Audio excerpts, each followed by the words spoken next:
Good evening, everyone, and welcome to the show. My name is John Henry Soto, and this is the John Henry Soto Show. And I want to thank you all for being here this evening. As always, my partner in crime, Mr. George Batista, is in the house celebrating his New York Yankees, who are headed to the World Series since 2009, you said? 2009.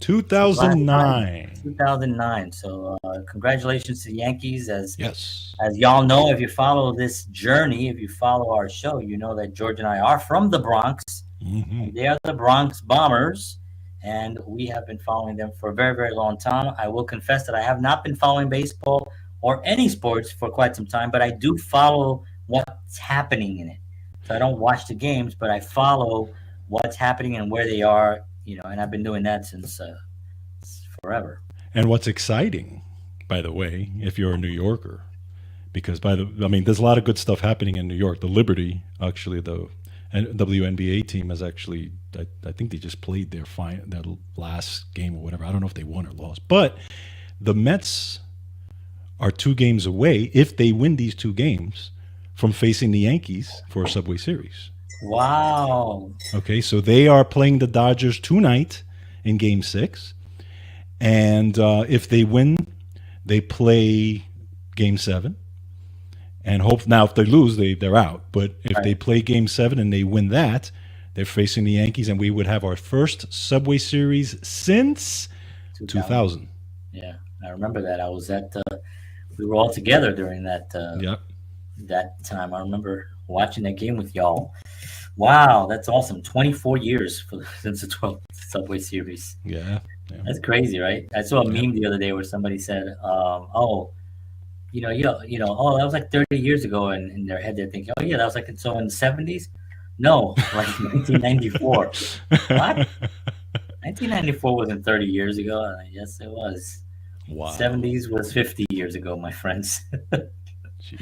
But it's like it seems unreal Yeah. to some.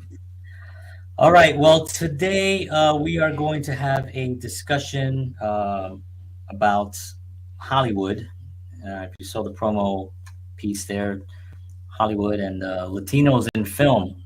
Now, this is one of those things that I've had conversations with quite a few actors and Latino actors in particular, and they don't necessarily agree with my viewpoints sometimes. But I think it's a healthy discussion. I think it's something that we need to kind of just continue having the discussion because of the power that Latinos have in the country and the influence that we have as well. So before that, I usually just talk a little bit about what's going on. As I mentioned before, I do have a digital marketing company called JHS Legacy Blueprint. That's been going extremely well. If anybody's interested, if you're a filmmaker and you're interested in like, how do I build a business to help fund my films and my projects, and even if you're in a band or a musician as well, well, you can get this book for free, which is 132 pages, which took me well, it's a combination of a book that George and I have been putting together, and I extracted some stuff specifically that towards filmmaking and putting together a digital marketing business.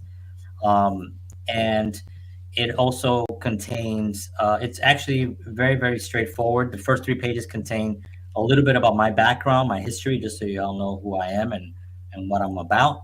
But it's a really great book, and a lot of people are getting it right now, and I'm getting some really good feedback from it. So I'm really happy about that. It's an ebook. It's free. All you gotta do is go to this site right here, Bingo, and just get yourself a free copy and learn about digital marketing world as well. On top of that, as y'all know, I'm a filmmaker. This is my new film coming out called Not Our Time. This film is already been cast. The script is almost written, almost completed. I'm going through a couple of drafts, just changing up a couple of things. And then of course my talent agency, which is this is my artist with Isis Christopher. She's fantastic, and JHS Talent Management. If you're out there and you're looking for a manager to help you navigate through the mucky muck of the industry with a holistic approach, the JHS Talent Management Company is for you. And George Batista, who's right here on the screen, is also involved in that project, and he's the one that's going to get you all into shape, get you into physical shape. So if you're having, because there's so much more to being an artist than just the art.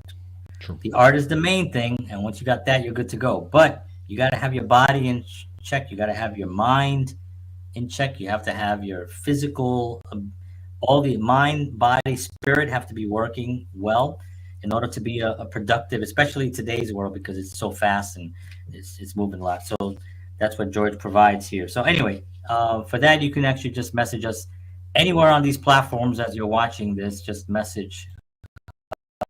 Let me put my. We had John at jhstalentmanagement.com, and I'll be more than happy to assist you and set up a meeting with you. I had a meeting this week with a couple of filmmakers. One filmmaker who's got some pretty cool stuff going on. Got like a bunch of scripts going on, and some of them being seen by some good people, and wants to team up. So I'm meeting people all the time, and right now, as I say, and not to sound arrogant, but I'm accessible, and my gut feeling tells me that I'm not going to be in probably like 6 months.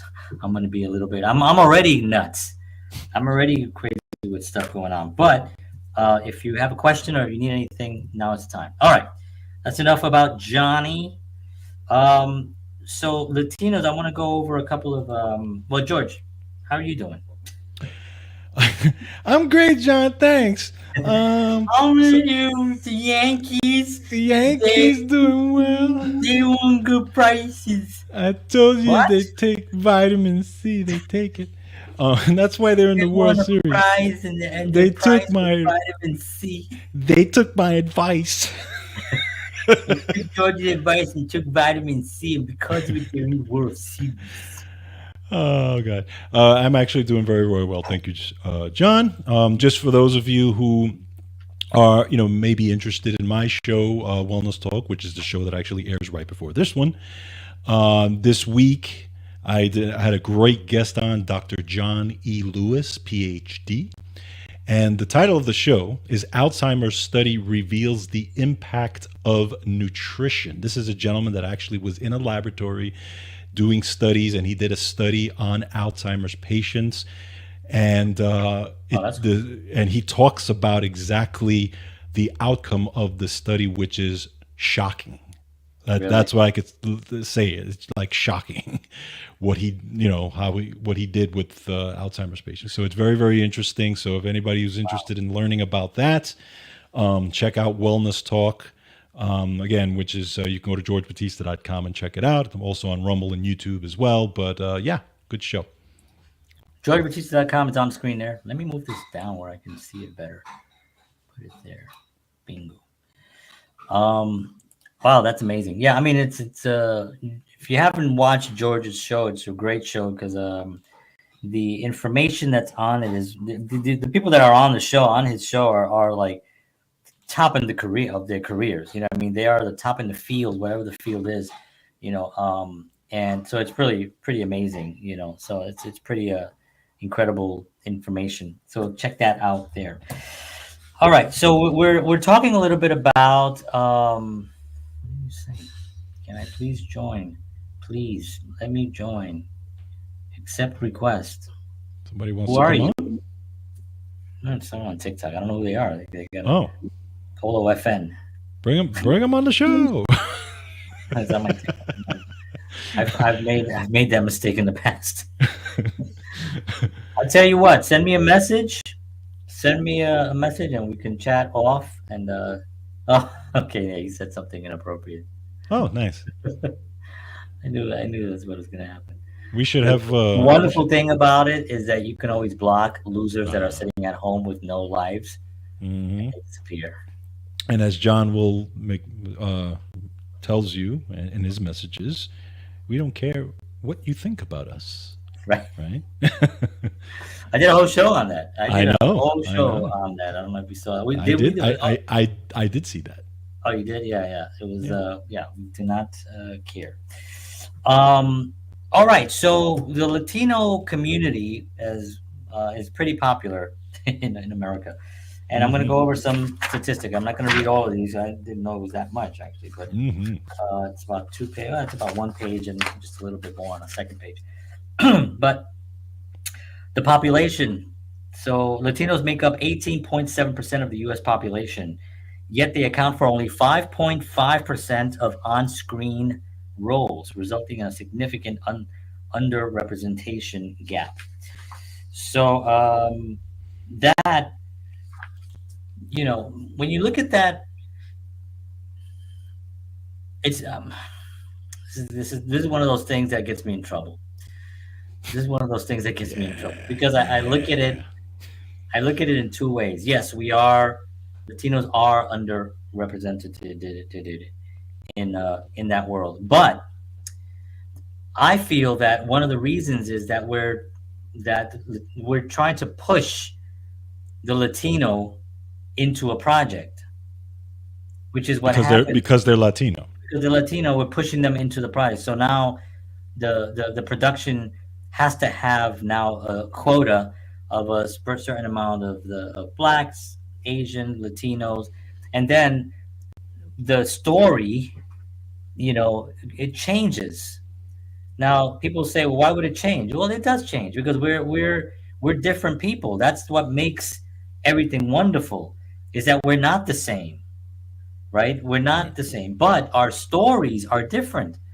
Now they're different in the sense that they're told differently. You have like my Latino upbringing to a suburban kid in Connecticut upbringing is going to be different. Now we're going to have the same overall challenges where we're going to be, wanting to survive society. We want to be liked. Drugs are influencing, the youth, right? Those kinds of stories are the same, but the approach is different. So when you have a story, and let's say I write a story, I'm just writing a story, right? I write a story. I'm not looking at any color. I'm not looking at any nationality. Nothing is. I'm just writing a story of whatever the thing is, and then I give it to someone, and they say, okay, well, we need to fill up this. That story will be changed a little bit. It's not that it's going to be bad. It's just that it's not the initial story. Like, okay, we're not going to put a man for this role. We're going to put a Latino woman here. Okay, well, that changes the whole dynamic of these two characters now, because these two characters had this particular dynamic. Well, we'll just keep that dynamic there. Okay, that's fine. And that might work. So I sometimes feel that as a Latino, I don't want to be known as a Latino actor or a filmmaker. I'd much rather be known as a filmmaker, but I can't, just because I am Puerto Rican. I am from the Bronx, and I have my that upbringing that I can't get rid of, and that those things inspired me to be the person that I am today. So this part of it, like, the fact that is 5.5, I think that'll be higher if I don't think I've played about equal amounts of ambiguous characters as I have Latino characters, maybe even more ambiguous characters. I don't cast myself all the time as a Latino. I don't. I just cast myself as a person. Right. And my stories. If you watch any of my films, there is no. I think I played one Latino character with an accent in my last film, and it was because somebody dropped out, and I thought, okay, well, I'll just do that role myself, and it was fine, and I decided to just go that route. That was my choice on that, right? But it's not. I don't force it.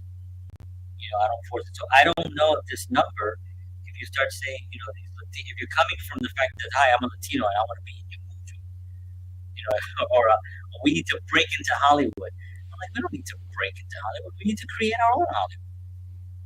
We need to, if we want to tell our stories, tell the story the way you want to tell the story. Right. And find the group of people that want it. I mean, there's so many. Anyway, I'm gonna stop there because there's just so much more I can go into. Well, let me ask you. Let me ask you this. And to kind of piggyback on percentages, though, right? Because Latinos represent, when you look at film, 29%, or roughly 29% of the ticket sales, right, in Right. Hollywood, right? And they're 24% of streaming in overall Hollywood, which is interesting. But let me ask you this. Um, why do you think, in the first place, by the way, you want to take that out to georgebatista.com? Oh, I forgot it was there. Just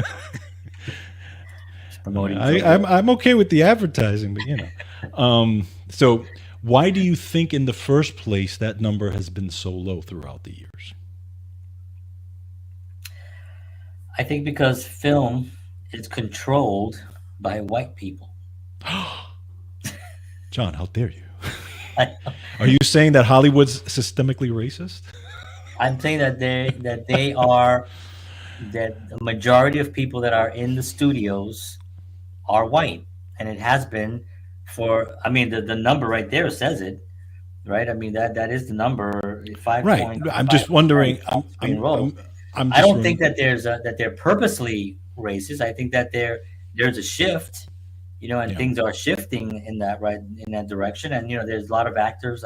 We can go back to, I talk a lot about. I've spoken a lot in the past about Jimmy Smits, right? Because Yeah. Jimmy is a Latino as they come actor who didn't really play Latino actors. He didn't play Latino. He played the lawyers. He played, and there was some things that, of course, he played the Latino, like he was in the Heights, Yeah. with Yeah. Manuel, and I thought that was great. He played a Latino father. A really really great leader and a inspiring character. But he's played other characters, that are just a character. It wasn't like, okay, this is the our Latino lawyer here. He just played the lawyer. So there are shifts happening. But if you look at overall Hollywood, we're going back now. Let's go back to the 30s and the 40s, right?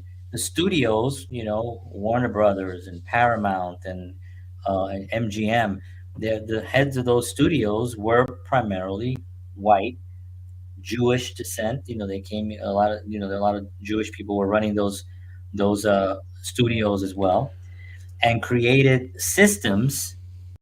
And the systems were, someone would sign a contract and they'd be with that studio. That means that if you're in Paramount, you can't go to MGM, if you Right. and vice versa, unless they loaned you out like a Right. property.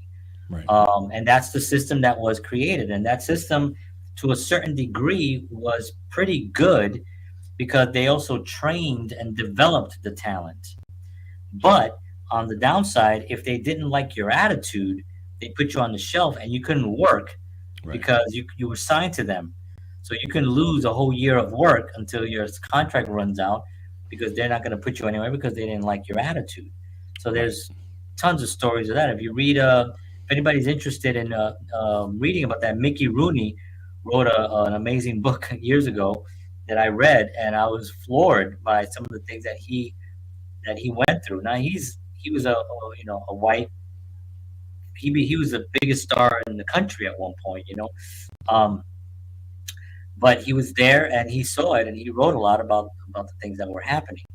People just getting cut for no reason, or somebody didn't want to fool around, or there was a lot of that going on with the studios, and that system collapsed. Based on the actors became celebrities. Yes. Where that before the actors were props. Yeah. It was like the studio was creating a story, and they just used these little pawns to tell their stories and stuff. And the the the the the actors were frustrated at that, and they tried to create unions so they can protect themselves. So what the studios did was they created the Academy Awards, Right. and the Academy Awards was just a ploy to kind of get the actors to give them some recognition and put them on a little pedestal so they're happy Yeah. and will continue to do the films, and then everyone will follow them and the studios can continue running the show behind the scenes. And that's been working.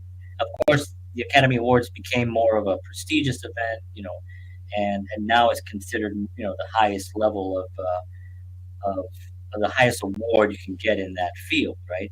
Not necessarily the greatest actors get the rewards, but generally the actors that do get it are good. You know, Yeah. it's a respectable award, as well as the Golden Globes and a few others, right? The Tonys and the Emmys and stuff like that. But this is what occurred. So when I say, well, it's run by white people, well, that shouldn't even be controversial. No, it's not. I don't think it is actually. But I don't. I I think don't that think it. people would look at that and be like, why would you say that it's run by white people? I was like, because it is. There may be minorities in the studios, but Well, let's I a think picture Desi of any Arnaz studio. changed that a little bit though. He did, but how did he change it? Oh, he's a perfect example, and I have him on my list here to talk Right. about it. Yeah. So why don't we just talk about Desi Arnaz?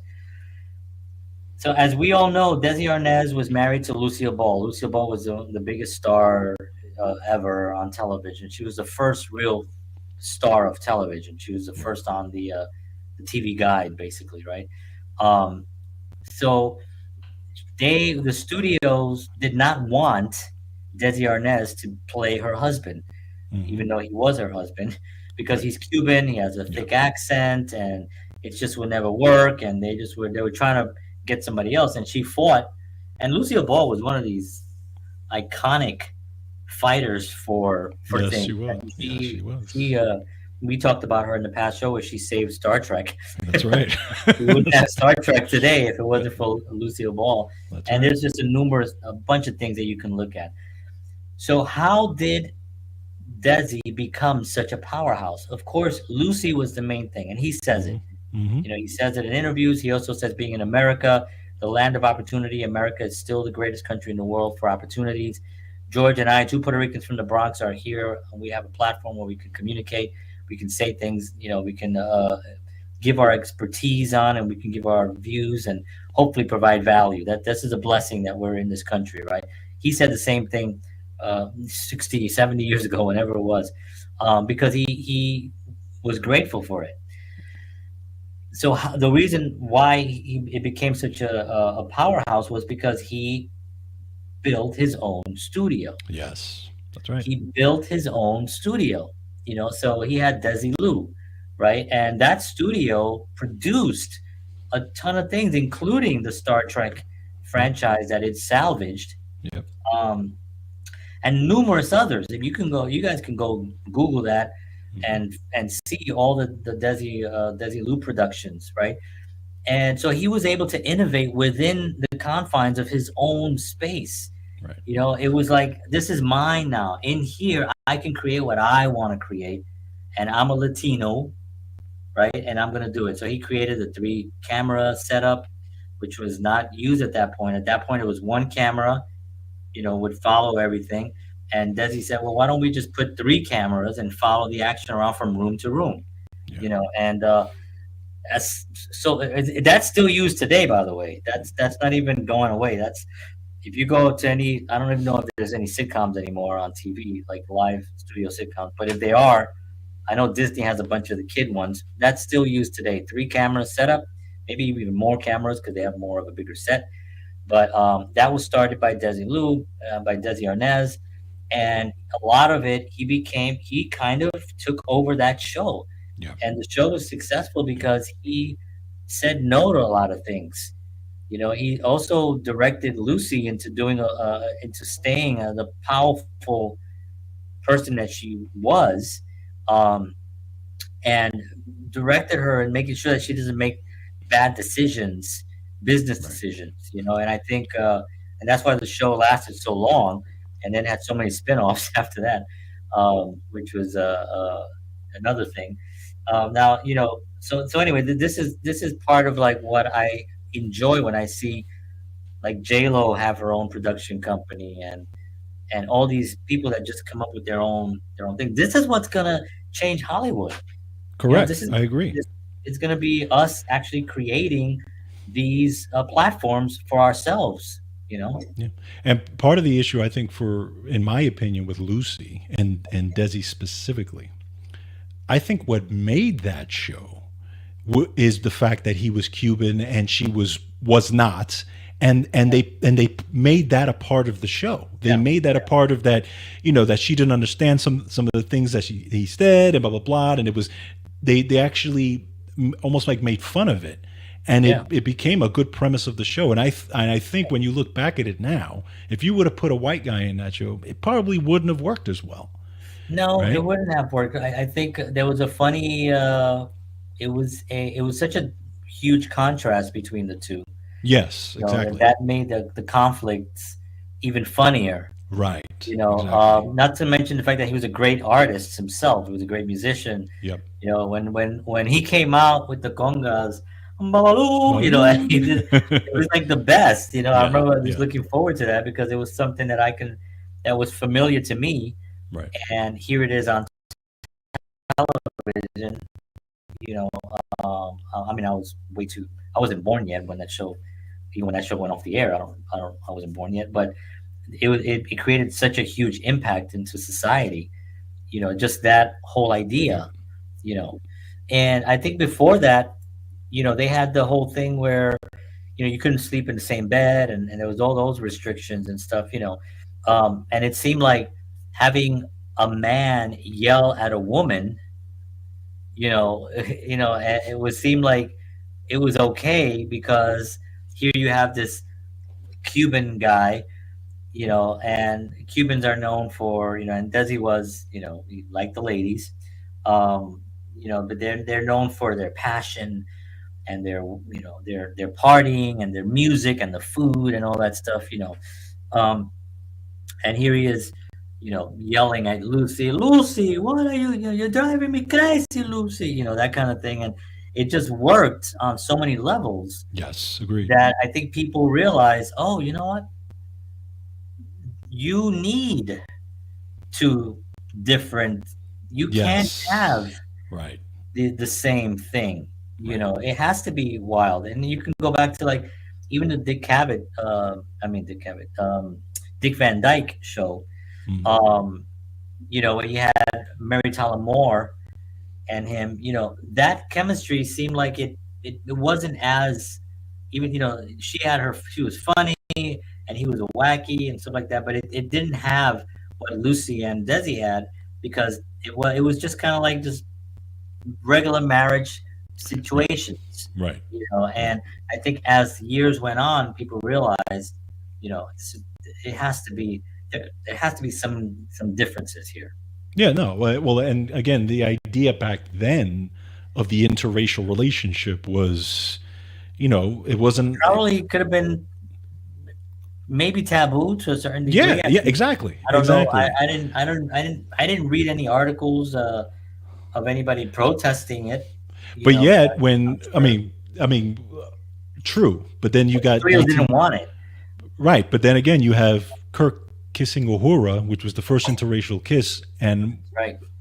huge deal, right? Huge Huge deal, deal. big thing, where they actually fought. The actors fought to do it because there was one point where they weren't going to do it, Right. and both William Shatner and Nichols at the time actually fought to do that because they felt it was important and they felt it was a statement on there as well. And Gene Yeah. Roddenberry was known for statements and Pushing the stuff like that, envelope. and Yeah. pushing the envelope and stuff.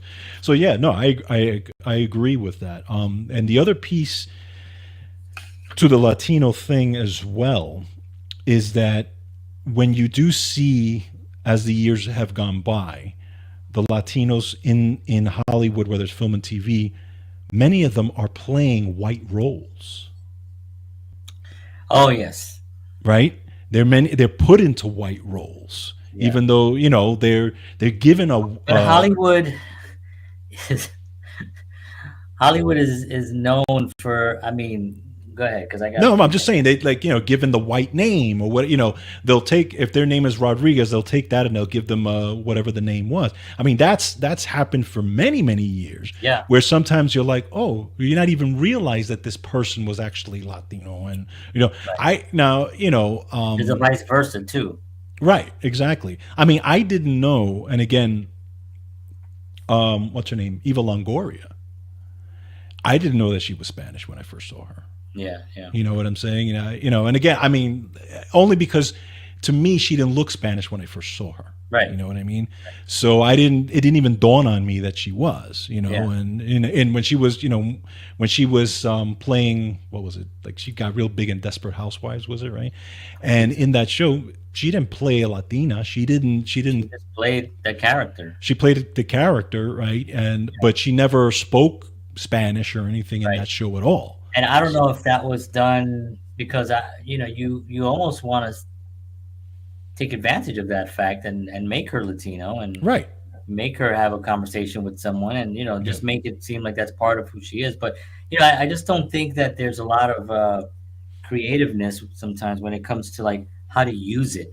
Yes. It's like all or nothing. You know what I mean? It's like, okay, she's gonna be a Latin hoochie mama now, so we're gonna put no, just she's just Spanish. Right. You know what I mean? Like you Yeah. and I we're Puerto Rican.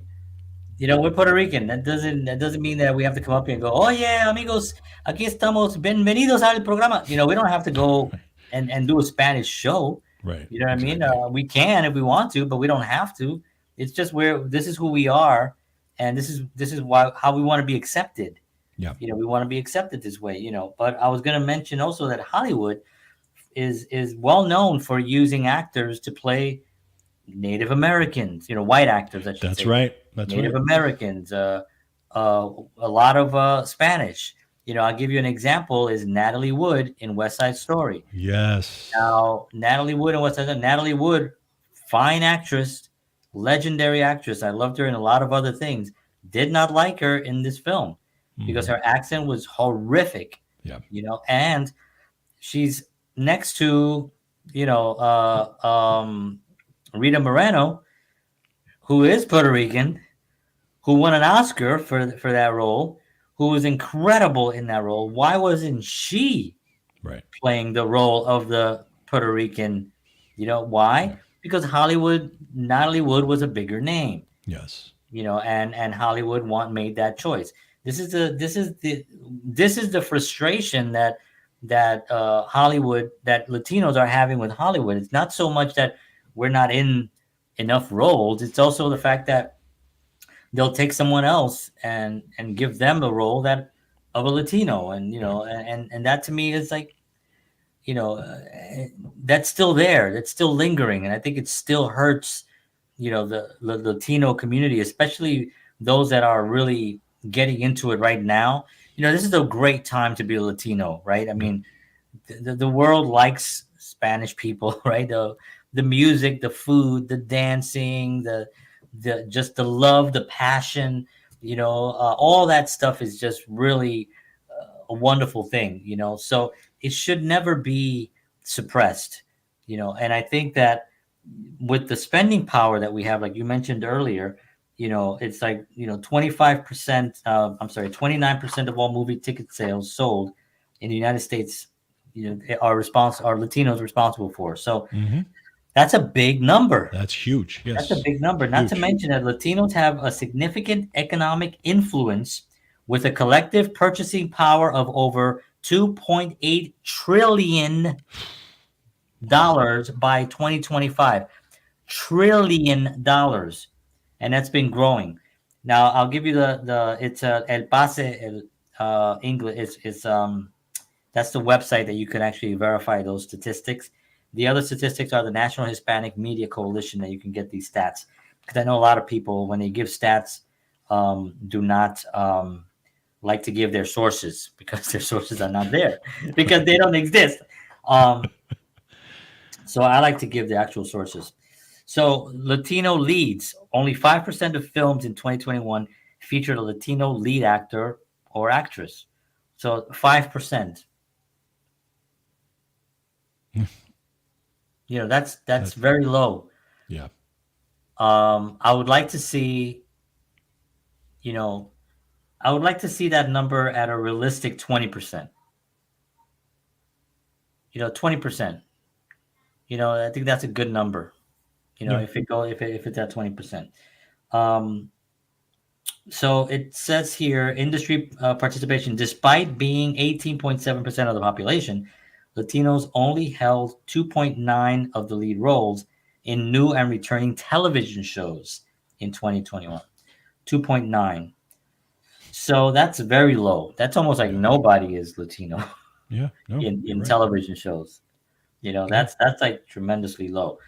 So, and there's some other stuff that we'll go over. Let's just break that down a little bit. Like you get the you know the networks. How many networks are there now?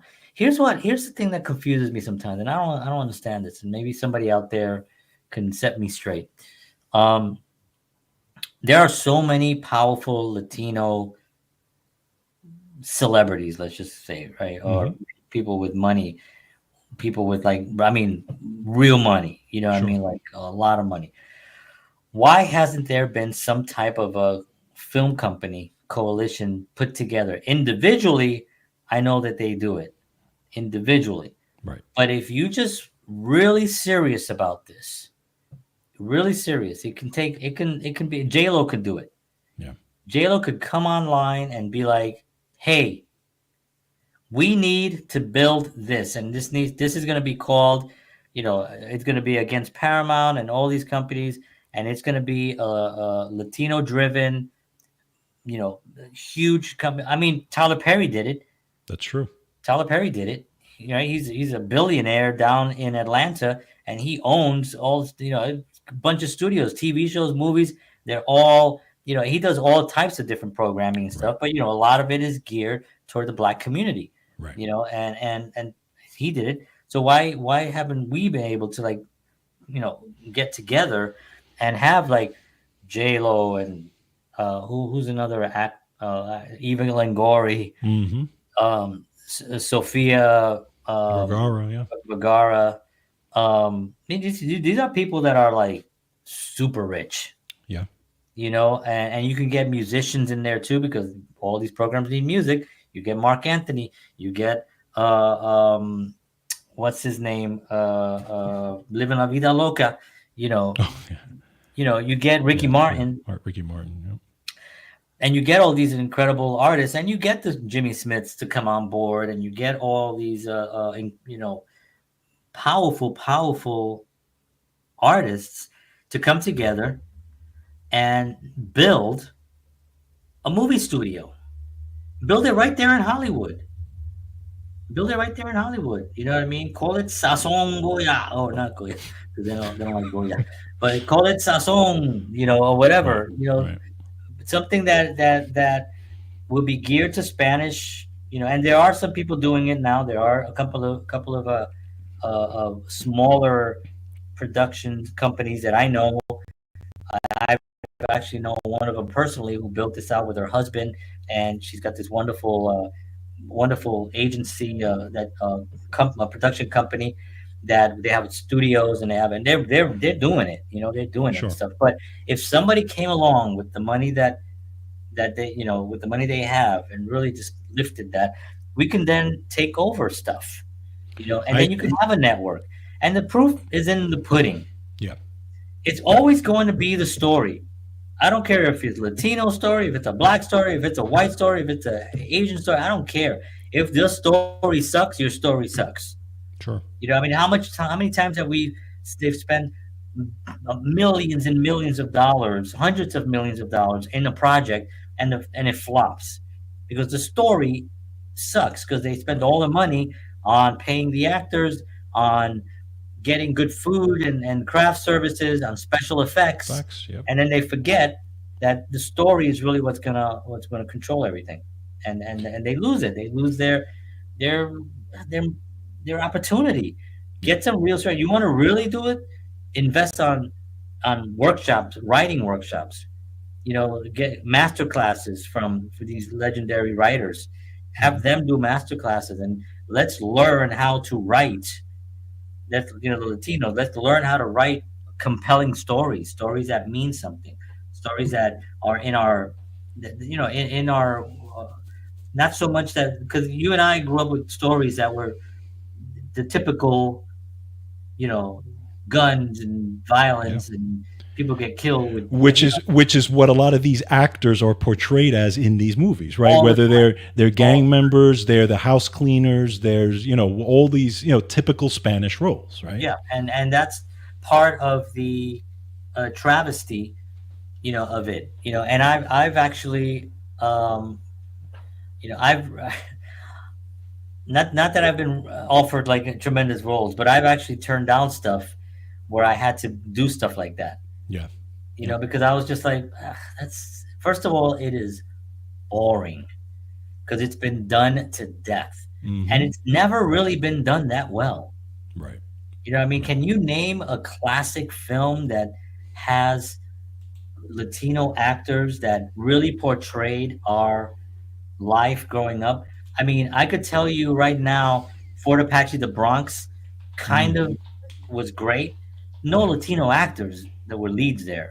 It was Right. Paul Newman, and there True. was a couple of Latinos there and stuff, but they weren't like the leads. They were playing the regular characters that we all play, right? That's right. But there's never really been anything like that. Now, if you look at Spike Lee, right? He had what's his first film? Do the right thing. Do the Right Thing. Um, Boys you in the can you Hood. can have you can have a lot of different type of genre films that were done really well Yeah. to cover the thing that was maybe not the pleasant thing. Right. You have Scorsese covering the mob, right?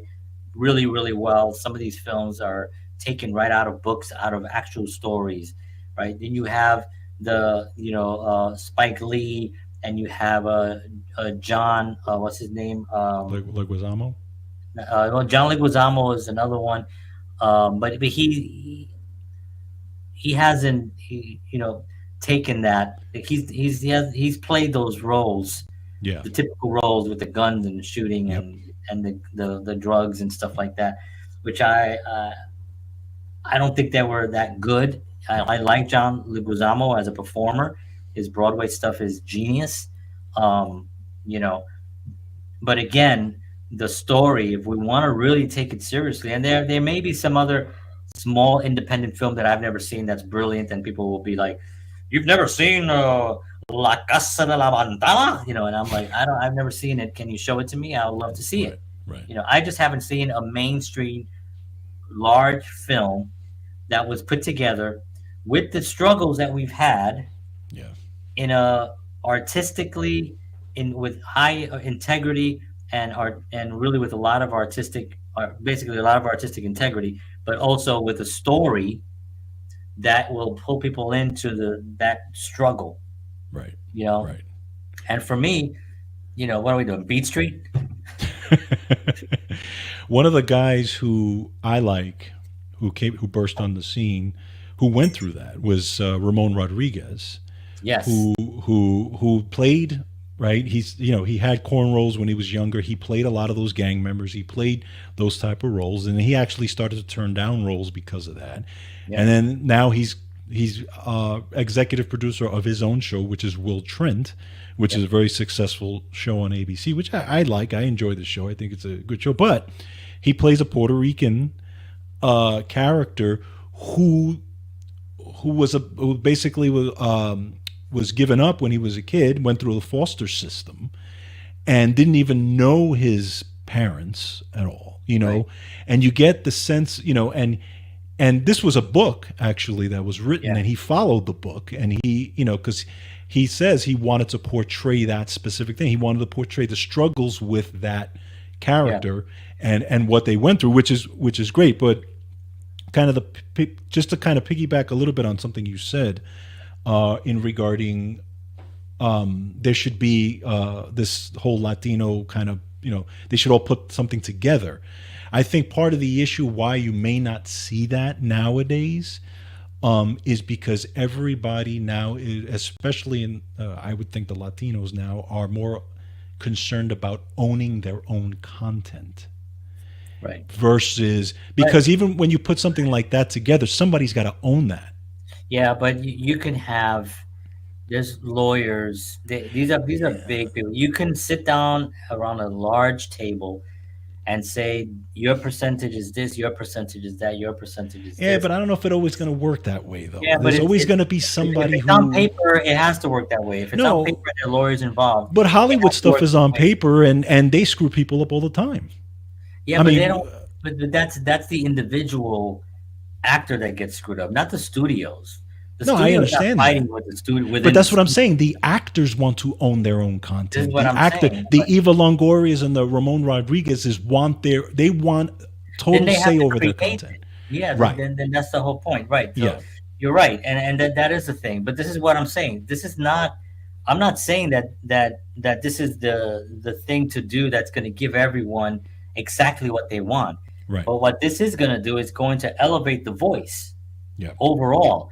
Yeah, keep your content. You know what I mean? Keep your content, and but you have to like be able to understand that sharing, you're gonna make more money if you Yeah. share. Okay, I own this, but I'm bringing it in here. I'm giving a percentage to the team that's gonna be funding this system, and it's going to generate the income that you need, right? You have Right. to raise funds to shoot films and to shoot Right. everything. So all that stuff is going to be, I'm going to actually split this with all of y'all. This is a percentage. Here are my, 100 lawyers. They're your 100 lawyers. They're your 100 lawyers. Your 100 lawyers. Let's sit around the table. And so if you have somebody like, like J Lo or Eva Longoria or John Leguizamo that's coming to the table with one of their productions, they know going in that they're going to get this, they're going to get that, they're going to get this. They're going to get all the help they need with the studio. They're going to get the marketing promotion. They're going to get the crews are going to be there, and they control their story, and then they get a piece at the end, on the sales and the distribution part of it. I mean, can it be done? Absolutely. Do they want to do it? If there was a lot more money in it, it'd be done already, Right. right? If they Right. thought they're gonna, but it's not. You're gonna leave more money on the table at the beginning. Mm-hmm.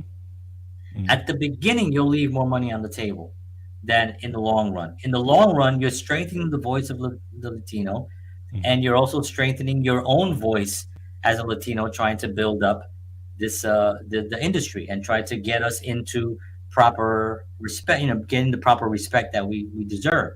But in the beginning, there are some sacrifices that you might have to make. And I can't imagine that if you already worth $500 million, that you wouldn't want to do this. Now, is it a lot of work? Yes, and that may be another part of it, because who are you going against? Now, Yeah. another side of it is that the reason, and this is really the reason, and now again, this will be controversial, and I'll say this out loud, but the real reason why it's not happening is because they'll be going against the studios that feed them right now. Right. So imagine doing this, and Paramount, MGM, uh, whatever the other one is, all the major big studios now are going to cut you off, because you're going again. You're building your own studio with all these groups of people, and you're not going to work in any more films for us. Now you're scared Okay. because everyone that we just named gets hired by these systems. They're hired by all those. And somebody's always funding their projects. I mean, JLo does films for Paramount. She does films for MGM. And Paramount now is owned by Skydance, right? Skydance. Yep. So Skydance now is a major player in all this. And I follow Skydance and stuff, and some of the stuff they're doing, and I really have a good feeling about them.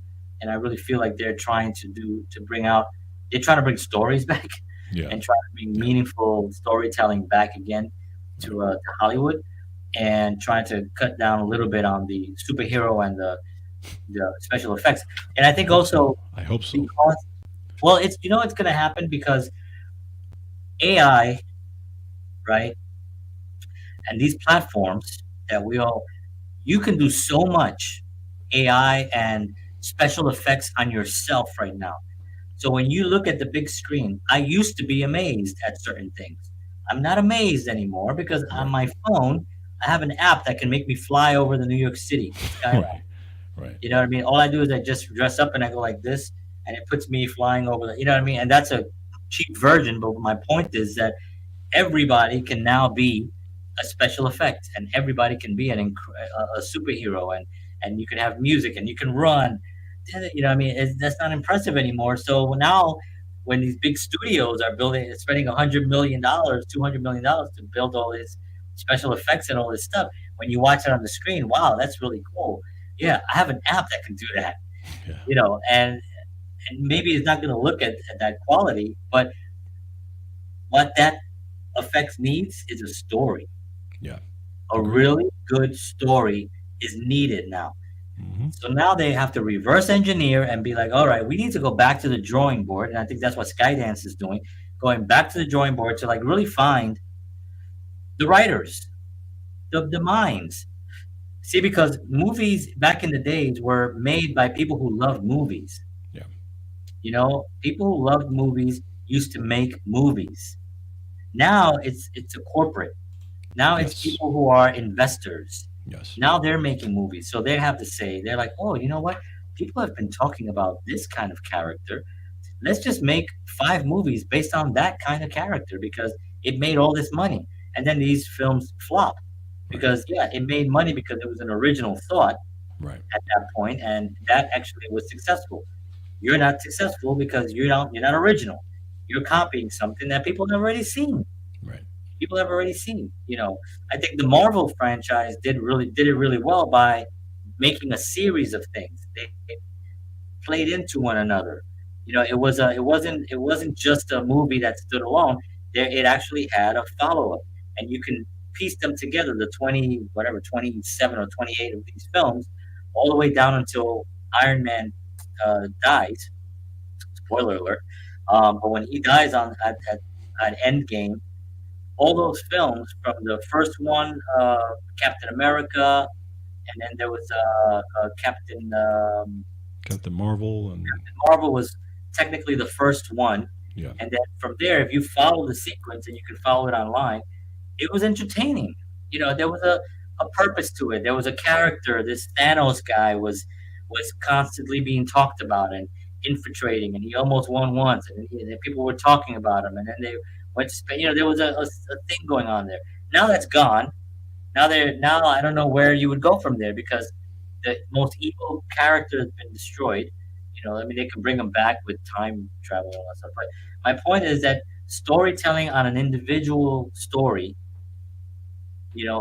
is now becoming more. I think, in my opinion, it's becoming more prevalent. I think more people are interested in really, really following good storytelling than before. Well, I mean, you're more hopeful than I am on that. I personally don't think, and we probably are going sideways here, but I personally don't think that they're going to do that to any degree. I think some may try to do it. The problem is, I think they're risking losing this young TikTok filled audience. I think that because those were the majority of the ones who went to see the Marvels. I mean, even though some of the parents went too. I took my kids to see some of these movies, but at the end of the day, that's the audience that they want. Now, if you go back into storytelling, and you actually have a story like a Bronx Tale or something that's actually a good story, you're going to lose some of those. You're going to lose a lot of that crowd. Well, I don't think Because so. you said I think they set a precedent with these 27, 28 Marvel movies that kids are now itching for, and if you start going the other way, you're gonna get the crowd who is maybe you're gonna get the George Batistas of the world who really love a story, but you're gonna alienate some of those kids. Yeah, but I think you're also these kids that watch that. I mean, it started in 2000. When was the first one? I don't remember what year it was, but it was Uh, like Early mid 2000, 2000s or yeah, something. yeah, early, yeah, something like that. Something around there, right? So we're looking at 20 years of those movies. Those kids that started, they're now in their 30s and 40s. They got their own kids. So that Ye- they're not. They're not. They're sharing those. I shared those films with my son, and we Right. watched a lot of them together, as well as with my whole family, and we watched a lot of those, and we enjoyed them. But he's not into. He doesn't even. We gave away all of his Marvel characters. He's got, I bought expensive these big giant He had all of them. Right. We just gave them away to a church recently Right. because he just doesn't play with them and he's just not interested in that anymore. So they need to figure out how to get to whoever these kids are now, whatever they're interested in. Well, what are they interested in? Well, they're interested in Roblox. They're interested in Fortnite. They're interested in TikTok videos. They're interested in YouTube. I mean, it's like we're not making films for them anymore. You know who we're making films for? The 30-year-olds to our age and above. That's what we're making films for now. And I really do feel that the reason why a lot of these films recently, the ones that have you've seen the superhero ones have not done what they thought they should do is because they needed that they're doing it for us. They need a story, which is why a big blockbuster like Mission Impossible, which basically is everybody was waiting for it because it'd been 30 plus years since the last one, but it had a story. It had a story. It had a lot of effects. It had a lot of well, not Yeah, really but again, effects. it's it. Okay, but again, you're taking a franchise Right. that has been already done. That's a bad You're taking a example. franchise but forget about the old movie. You're taking a franchise already what is it, Mission Impossible 10 at this point, whatever it is. All you're doing is taking that franchise, changing a story, and putting maybe in a couple of new characters in, and putting the Right. same movie. I mean, look at Beverly Hills. Look at Beverly Hills Cop. Okay, Right. Beverly Hills Cop, right? The one that just came out. Okay, if you take that movie and you put it exactly side by side with the first Beverly Hills Cop, the number one, it's the same movie. It's the Right. same exact movie. I went because I've seen the first Beverly Hills Cop probably 30 times. Okay. And when I looked at this movie, it was the same thing. I'm like, they just redid the damn movie, but just brought it up to date. That's really all Right. they did. Okay. Right. That's not a story to me. That's not, what True, I'm but I saying? mean, That's you laziness to me. but you're looking at something that's already existed. But that's what most of the stuff that's out there is already My existed. point. That's my But point. that's why They're I'm doing saying it that's. how you But want. the reason why they're doing that is because they're trying to play to the younger Yeah, but crowd. why do you think that television is doing so well? Why do you think Netflix is doing well? Because they Netflix is have doing well because they're doing original because series. they're doing because yes, they're doing original, absolutely 100%. They're doing So original things. those the original series have to be written. Right. Agreed. Somebody's got to sit there Agreed. and write those things. There's a TV Agreed. show called Barry. There's a I TV think show. the Netflix and the Disney Pluses and the Paramounts are geared more towards the kids. I'm saying that I'm But talking not about the kids. Well, film. I'm talking about Well, kids. I'm talking meaning about just meaning the younger crowd. But what I'm saying that I'm sorry, what I'm saying when you go to the film, the actual theater, that is different because remember you have one shot at doing this versus Netflix that gives you a whole series of things, right? In the right. film, you have one shot, and if you put $100 billion in this movie and it doesn't make it, you're screwed up. Right. But here's the thing, though. You're talking about the industry or the. It takes a lot to get a film, right, produced and then into 2,000 and 2,000 whatever it is now almost 3,000 theaters across the country. You Right. have to have a certain infrastructure that controls that. Right. Hollywood controls that, right? I mean, they Right. have the distribution power is through them, right? Yeah. But now, if you have the same distribution power, no matter where you are, you're going to get the same effect. The reason that a lot of these films did not do well or are not doing well, or it always comes down to the fact that the stories are weak. It doesn't matter that it makes a lot of money. Agreed. That I agree So with. the younger people that are out there right now, and by younger, us guys that are our age, are still movie lovers. Right now, we're sort of like a strange breed because we came in a time when there was no internet, no Right. cable television, right? And then Right. suddenly here we are with all these other options, and we've lived through this whole thing. So Right. now somebody like my daughter was watching a series on TV called The Rookie. I don't know if Yes. you've seen The Rookie. I know Yeah, that so show. it Yeah. was she loved it. Hmm. It was Hmm. storytelling. It was actually my son loves Monk. Right. We watch Monk, and he had a ball with that because he loved how he walks into rooms and does that. Um, these are stories that their minds are now more interested in finding out and reading the stories than seeing somebody fly and break a wall, because Right. it's boring. It's not. So this is where I think the shift is happening, where it's not just the adults, and it's not just the kids. It's the whole group. Everyone that's involved is tired of seeing Iron Man break through a wall. Nobody wants to Correct. see it anymore. Agree with that. I agree with So that. what's next? It's bringing people in on something that's emotional, bringing them Yes, in. How do yes. you do that? Storytelling. The This is why reason, Skydance, I think, is investing more in storytelling, right. and eventually will actually pay more attention to it than anything else. This is what I really do feel that the tides are turning in I that respect. I do hope. I do hope that I have hope for that, because again, I am a fan of storytelling just like you, right? We grew up watching these movies. The only thing that I would say regarding, and you're 100% right, they're tired of that. But again, a lot of these kids grew up, and let's say in the last 20 years, let's just say 20 years, a lot of these kids grew up with the story itself being a back story. Okay. The special effects and the Right, superhero were the right. front and center. But this is The story was not a big deal. Okay. So right. what I'm saying is that a certain segment of the population, that's what they're used to.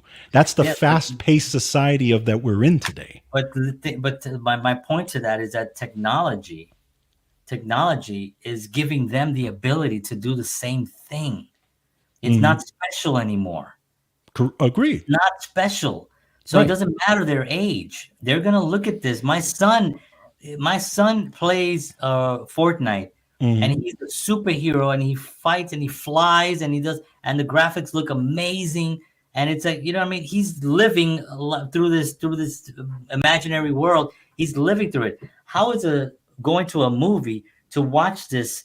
It's gonna be boring to them.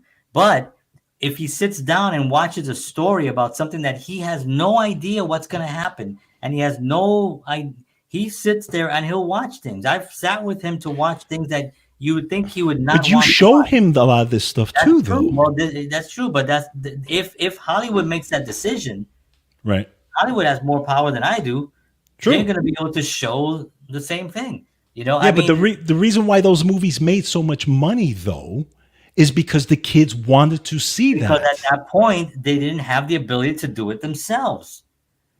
You don't AI The AI is only getting better and stronger. It's getting the Yes. ability where you can just write, make me into a superhero and make me fly over New York. Right. And No, I understand that. there you are. I mean, Yeah. it's getting so crazy right now that this is what the studios, I mean, what the unions, the SAG, this is what they were fighting against, right? They were Yeah. fighting against the ability, they're losing their identities Right. on this, right? But they cannot, what AI cannot do is create original content that's going to be moving. It's going to Right. sound horrible. I've tested it out on purpose, Hmm. just as a joke. I've also seen podcasts on it, and I've seen videos on people trying to get something written originally, something that's good. Now AI will learn and it'll figure things out. Yeah. It's always going to be what somebody else thought of and put into the algorithm, and it just Absolutely. puts it together. It's never going Absolutely. to be original. So this 100%. is where storytelling is going to be the thing. Why do you think people go on TikTok and watch somebody cooking in the kitchen? Why are these shows so popular? Why do you think people go on anything and watch nutrition stuff? It's different. It's not boring to them. You'll see kids right now, young kids, watching people working out on these apps. You Yes. know, Agreed. they watch them working out because that's a different thing. It's something that they don't know how the workout's going to go. They don't know. They're learning something new at that point. It's not the same old thing. You know what gets the worst? Like when people use all these filters and all these funny things, that does nothing anymore. That does nothing. But I Filters think are the personality has something to do with it too, though. the personality Okay, is always, but because if I go on TikTok or Instagram to see a drummer play, I want to see the drummer that I love play. All Right. right. If I see John Smith, who's the drummer, I have no idea. I may not care about what he's doing. But if You Steve may Gadd not, is playing, right, because he's Steve Gadd. that's true, but that's because you're a drummer and you're coming from that era. But Right. if for me, for instance, if I go online, I love Santana stuff and I start playing Santana and people see that I'm playing Santana and they love Santana, I'll get Right. people watching just because of that. So Right. people are interested in watching what people are doing. So that John Smith, who's a drummer that nobody knows, he may be doing something extraordinary. And there's a Uh, lot of extraordinary people. How many yes. kids you see 10 years old playing riffing, Incredible. incredible Incredible. stuff, right? So people, how many views? They get like thousands and thousands of views. People want something new. They want something. It's just that there's nobody really giving it to them right now. It's like this is all we got. We've got superhero stuff. We're gonna do another Barbie, maybe. We'll do another this. We'll do another that. We'll try to push another superhero on y'all and try to get as much as we can. But there's studios are investing more. Smaller studios are investing more in actual storytelling. What I don't see happening is like the Latinos have not come together to actually put something where it's going to be, I'm talking about the big names. I know that there are a lot of Latino Yeah. studios out there and they're doing great things and wonderful things. And some of them I know personally, and they're doing great things. I'm talking about the powerhouses of the industry. And the reason they don't is because the big studios, it'll be a backlash and they're afraid they'll lose their little world. That's one of the reasons. I mean, that's my an opinion, obviously, that I feel strongly about. But I may be whatever. But again, I still think that we watched Jeff Smith cook, right? The Fruit Gourmet, Right. who is not a dynamic personality, Right. who would just sit there and just tell stories, and we were able to have it.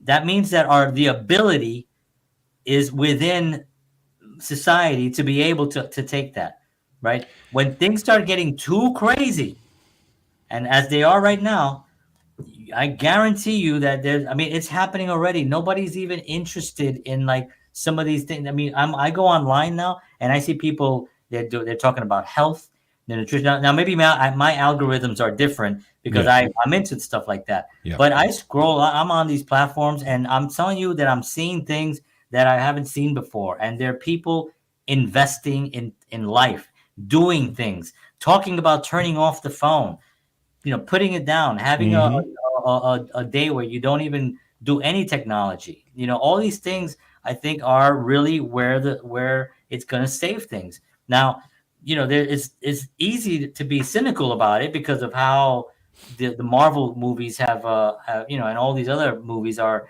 just really just care about the money. But the thing is, they need to make so much money to stay afloat that they don't have enough superheroes or characters or fake a CGI to do it anymore. They have to figure out something. This is why Hollywood is having such a hard time right now. This is why the numbers are down. You know how many production? I just saw a whole thing. There are studios, big giant studios where like TV shows used to be done. Nothing happening. There was an actor that was there and he was walking around and he was like shocked at how there's studios where it used to be bustling with like activity, nothing going on. Hollywood is struggling right now. And the reason is that they don't have any creative ideas because they've exhausted, they squeeze all the juice Agreed. out of all the garbage. 100%. And now Absolutely. they don't have anything. So this is why I think the next phase is the creative thing. That's why creatives are being supported on Instagram. I hope so. Like creatives are being paid. Like I make money off of these platforms. Not a lot, but I make money off of them. Why? Because I'm creating stuff that nobody's seen. As silly as some stuff is that I do sometimes, it's still my own creative thought. But Hollywood, at the end of the day, as powerful as they are, just like mainstream media, right? You could look at the example of mainstream media. We can go off into a tangent. I know we're way off here, way up above here. But anyway, mainstream media right now is struggling, right? Why? Because you have this huge independent bubble of people that left mainstream media to create their own thing and own their own show, right? And get just as much and more people watching them doing their own thing than they were on mainstream media. And Right. mainstream media cannot compete with that. Okay. No, And I think as time goes along, Hollywood is not going to be able to compete. They're not they're because, already not. right. So you What have this, again, this huge. Atlanta, huge studio. Right. You have Up this in huge Atlanta. bubble of people now creating, again, the Ramon Rodriguez's of the world, Yeah. the Eva Longorias of the world, creating their own thing, creating their own production now. They Yeah. don't need Hollywood anymore. Now they're successful because they had a lot of capital to put in and they're doing well. Not everybody's going to do well, but but they're okay with owning their own stuff Right. and getting away from that Hollywood thing. Yeah. And if you really wanted to just make a living, Make a living, right? make a living, you Exactly. can totally do that on A your hundred own. percent. You don't Yes. need any of those things anymore. Right. So the what's happening is people are starting their own networks now. Yes. They're starting their own channels. Like you and I, we're on. We have a YouTube channel. You're on Rumble. You're kicking ass on Rumble, right? You don't need any of these other channels. You know what I mean? So I mean, it's like it's moving in that direction. Right. But when people get to those directions, to that wherever they get to, it's gonna mean that the content has got to be so good that it keeps people wanting to come back. And when people come back, that's when you have revenue, because Right. then you can actually have sponsors and stuff like that. So I mean, that's where did we talk about Latinos today? Yeah, it's all related. So I mean, It, look at it this, is all related. Yeah. and we've gone over here, but it's all right. Hollywood crime roles. Many of the few roles available to Latinos are, typecast with the number in crime, limiting the diverse stories being told. So this is again what I was saying about the Latinos and stuff like that. And we'll do another show on this because I think it's something that maybe we could have a guest come on, and another Latino actor or something. Maybe I'll find somebody who wants to come on and just break it down with us Right. and talk about it, because I think it's a conversation that it's important to have. Yep. And the only way that we're going to be able to have any type of change is if we continue having discussions and and having real discussions about what the change could look like and how and what's the impact that we can have as individual Latinos in that change as well. Yep. I'm so tired. All right, friends. As usual, want to thank you all for being on here. I had a lot of people on TikTok, so thank you. Appreciate Nice. y'all. And thank you all for tuning in. We will see you all next week, 7 p.m. Central, 8 p.m. Eastern Standard Time. For George Batista, I'm John Henry Soto. For all of us here, thank you and good night. And as always, peace. Happy painting. God bless.